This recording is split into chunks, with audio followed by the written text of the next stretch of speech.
Welcome to the Modern Application Development to Screencast. In this screencast, we will explore JavaScript async functions and await keyword. For this, you will need a browser, Firefox or Chrome. Here I have Firefox and I have opened the developer console. You can just go to developer tools, more, and click on this developer tools, and it should open and go to the console mode. Right. In the most basic form, JavaScript is synchronous, which means it will execute from top to bottom, line by line, in a blocking way, in a single thread, in which only one operation at any point runs.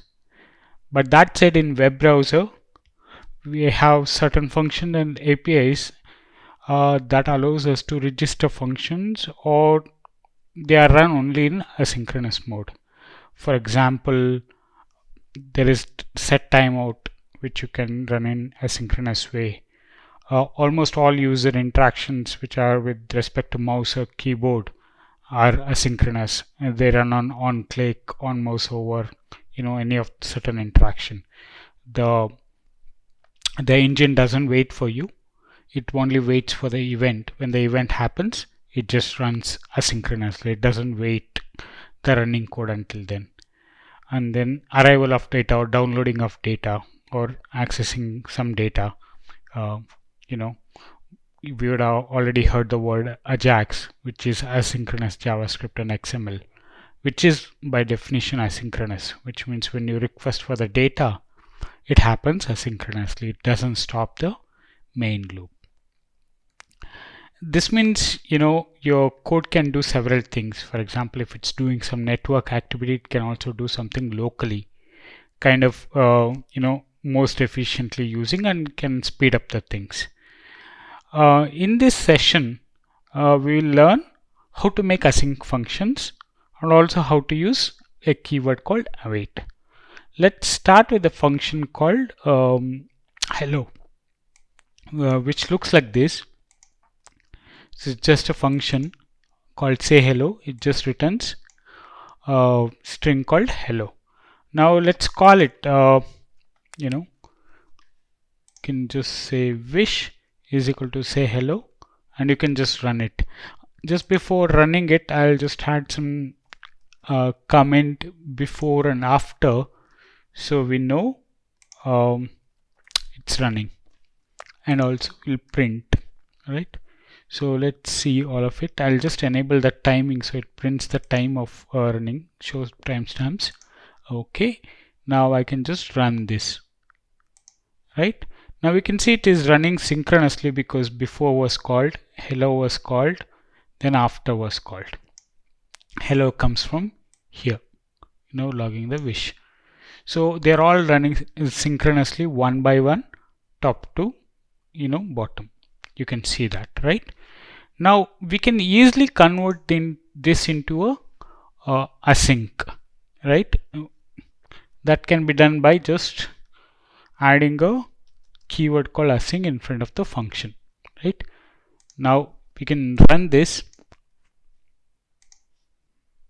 Right here, you can already see a difference. It doesn't actually return the response hello. It returns something called a promise, and then it continues, right? Now promise is a way of browser telling you that I'm going to return the actual value sometime later. You can see that here. If you go to MDN documents, you can write more about it. But promise is an object which can either be fulfilled at the later stage or can be rejected at the stage. When you actually get it, it will be still in the pending stage. Here we can see that it's already been fulfilled and the value is hello. But we'll see. So it can either be fulfilled or rejected. If it's fulfilled, we'll get actually some value which we can do. If it's rejected, we'll either get rejection or we can get an error. You can read more about promises on the Mozilla Developer web docs. I won't go there further, but this is how you get. Now once you get a promise, you have to actually get data after the promise. You can't just use wish directly. So what we do generally is something called thenable, or use then word keyword. Okay, we'll do like, let's say message is equal to wish. Let's not do that. Okay, let's do directly wish dot then. This will resolve the promise, which means it will wait till the promise changes the state from pending to fulfilled, and then runs something. What does it run? It returns a value, and then we can call a function on that value. This is an arrow function, or an anonymous function defined in a short form, and I'll just call console dot log. I'm printing the v here is just this, whatever the promise is returning as value, right? We can call anything. I can call message or anything, but I'm just calling v here, and then we are printing that, right? Now let's see how it goes. Now what are we doing? First we have a function defined, then we calling before, then we are actually calling the function and printing the return, which is actually a promise, right? This is a promise. Then on success we are actually extracting the value out of promise and trying to print it. You can see that it's in line number 8, and then we are printing after, right, in line number 9. Let's run this, right? Now you see a difference here, right? Even the promise got printed first, but after promise we got this after printed. Hello came much later. Hello is actually printed by this line, but it came later, right? That's because it took some time to execute, and it returned asynchronously, right? That's why the thing got exchanged. If I actually mask this line, then you can see that before, after, and hello, right?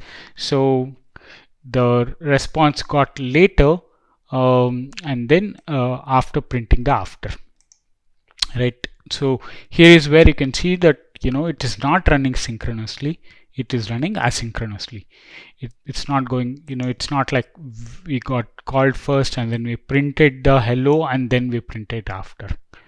We just got called, which means it went into a separate thing to run by itself, but the main loop continued with console.log to print after. Then when the response was succeeded, then the promise was resolved, and then you got the printed response called hello, right? This is how asynchronous JavaScript works, and this is how you usually use promise, that you use a keyword called, or a function called then, which you use to resolve, and then can have both fulfilled or success or failed. We call it either resolved or rejected. Now generally you don't do just directly do return. You will have a function which will do many things, so you usually use another keyword called resolve, and this flow also becomes more visible when you have a delay here. Like for example, if you're doing some work here which is not CPU bound, let's say you're trying to get some data from outside, or you're trying to read database, which is a network call, things like that, then it becomes apparent that how asynchronous can be useful. Now let's go ahead and do some changes to this async function to make it standard way by using function called resolve instead of actually directly returning, which is also actually turns out to be promise, but this is more what we would write in a function if you are going to write a function, right? So here what I'm doing, and just to give a sense of how this goes, I'm adding a delay of 2000 seconds and then resolving, saying async hello. So let's just add before function call at the end. Okay, right? So I have an async hello in between, which gets called after 2 seconds. 2000 is 2 seconds. At timeout, keeps the thing aside and calls after certain timeout. Like for example, here 2 seconds, calls this function, which is async hello, which resolves this whole promise, and then we can print in the main loop. Let's clear this. Let's say, let's run this and see what happens. Now if I run this here, you can clearly see that it printed before the function call as usual, and then we called say hello, and then we printed the response, fulfilled response, and then we printed at the end. Now we can see that at the end got printed even before async hello. Async hello came 2 seconds later, for example 43 here, 45 here, which means our main loop did not get blocked here, right? Or rather here. It continued with the execution further, but when the response came, or when the promise got resolved, it printed the result. So this makes it efficient use of CPU or the time, as well as fast. This is asynchronous programming, right? This should make it clear. Like, then there are places where you want to convert, or where you want to run these things in sync, right? Let's say you're trying to get some data from a web service, and based on that only then you want to continue with the rest of the functionalities. You don't want to do anything until you get the data, right? In that case, you want to wait until it gets resolved. For that, we use a word called await. So that's done just by adding to the function whatever the async function we are calling, just add await in front of it, right?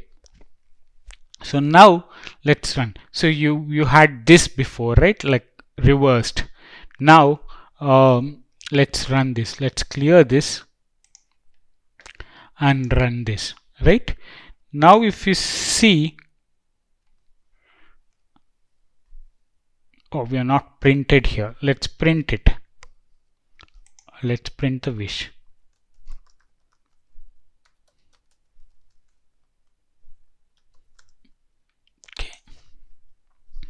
Okay, I'll just clear this.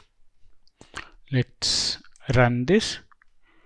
Now you can see that it's synchronous. This is this, and this is this, and this is this. They're all running in synchronous mode. Like this, the way it's here, the same way it's here, right? That's because of the keyword as await, right? This makes call of this and actually waits till this promise is resolved. Whatever the promise it's returning, it waits till the promise is resolved. Only then it continues. Hence, it becomes almost like a synchronous thing. Now, there's a catch here. You can't call await in the main loop directly. If you want to, the await can be called only inside another async function. Now, since we are experimenting inside the browser console, it's an exception given to developers to experiment, right? If you look at the dev tools, it's only in the developer console of both Chrome and in the Firefox they have added an exception where await resolves in the main loop. Otherwise, it usually doesn't resolve. It will throw an error. I'll give you an example. Let's say we have two functions, right? I'm just going to clear this. The first function is the same thing, async hello. The second function is called greetings, which actually calls the first function, right? And then it's calling await to resolve all the promises before it continues. Now this function is a synchronous function, right? We have not added async. Now if I call greetings, right, and if I run it, okay, let's run it, you can see that it throws an error. Await is only valid in async function, async generators and modules. So what it's saying is this await can be used only inside async functions or async modules or async generators. So to make this work, we have to add async here, right? Then this will return a result, right? Let's try and run. Okay, make clear, right? So it's a promise, it's resolving, then it got async hello and after, right? So now you know that you got the result, right? It's calling before, then it called wish await say hello, and then it's waiting for it to resolve. This is waiting for it to resolve. It got resolved, then it printed say async hello, then returned after, then return the whole function back to this, right? So this is how you call an await. If you want to call an await, it has to be inside another async function, right? You can't directly call it. If you directly call it, it will throw a syntax error, right? Let's do what happens if there is some kind of an error, right? I mean, let's say instead of resolving, somebody rejected it, right? That's what happens in generally. Let's hide this for a while. Call say hello directly, okay? Wish is equal to say hello, and cons will just print console dot the wish, okay?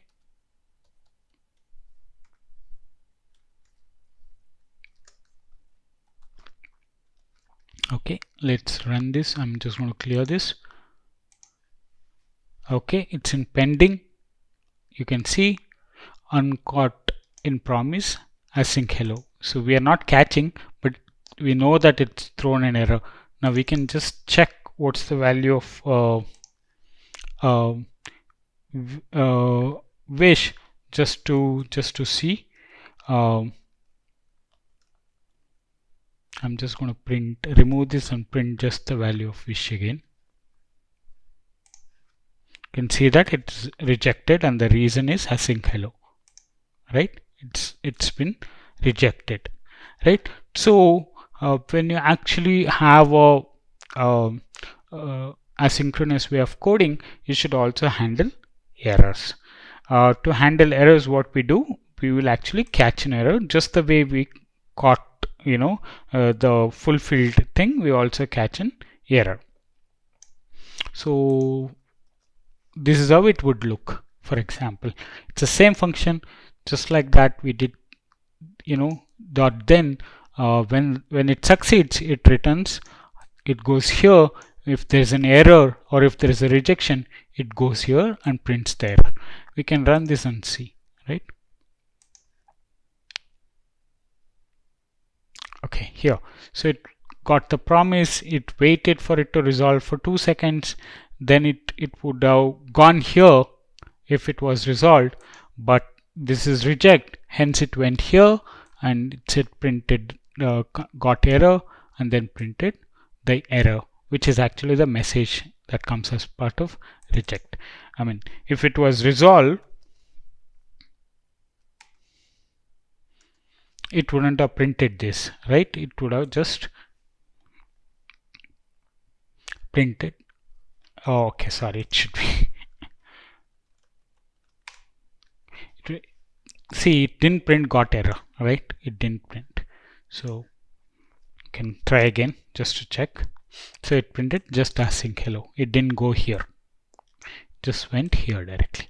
That's how you catch an error. Now what happens, how do you catch an error if you are actually doing await, right? We can try that again. Let's go back to our greetings.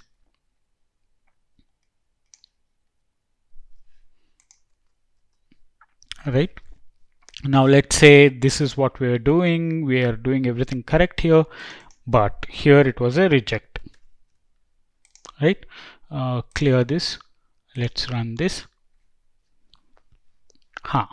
So here is again it's saying it's an error, it's throwing an error on line 16, that end of this. You can check in the DOM console where exactly it's throwing an error. It's the end of this function. So what we'll do is we can actually, if it's an await, we can do standard try catch, right? Can do a standard try.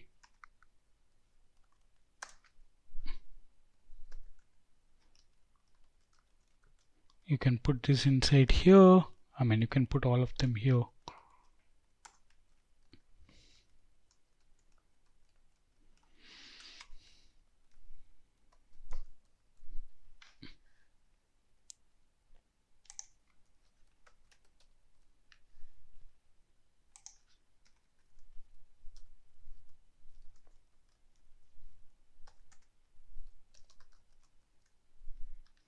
Just print error and then console log.